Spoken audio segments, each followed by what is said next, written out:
পাকিস্তানের বিপক্ষে ইতিহাসে প্রথমবারের মতো টেস্ট সিরিজ জিতল বাংলাদেশ। সিরিজের দ্বিতীয় টেস্টে পাকিস্তানকে 6 উইকেটে হারিয়েছে টাইগাররা। পুরো ম্যাচে একক আধিপত্য বিস্তার করে রেখেছিল বাংলাদেশ।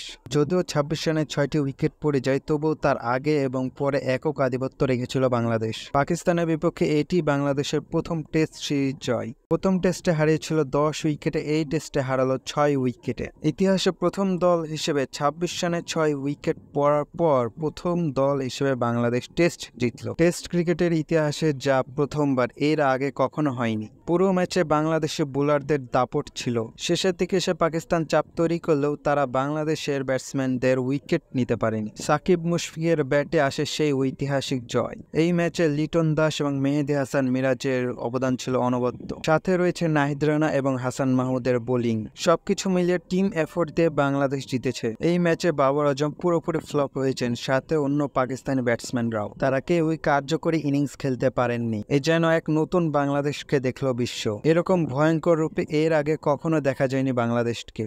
26 রানে 6 উইকেট পড়ে যাওয়ার পর সবাই ভেবেছিল বাংলাদেশ ফলোঅনে পড়বে, কিন্তু লিটন মিরাজ বিরুদ্ধে বাংলাদেশ ফলোঅন তো দূরের কথা, মাত্র 12 রান পিছিয়ে থাকে এবং পাকিস্তানকে দ্বিতীয় ইনিংসে 172 রানে অল আউট করে দেয় বাংলাদেশ এবং টার্গেট দ্বারায় 185 রান। টার্গেটে ব্যাট করতে নেমে শুরুতে জাকির হোসেন তাণ্ডব চালান পাকিস্তানি বোলারদের ওপর।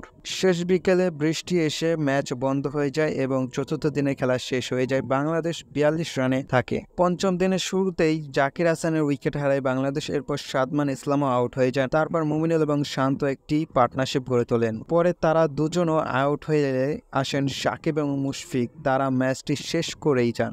এই ঐতিহাসিক সিরিজ জয়ের জন্য বাংলাদেশকে অসংখ্য অভিনন্দন।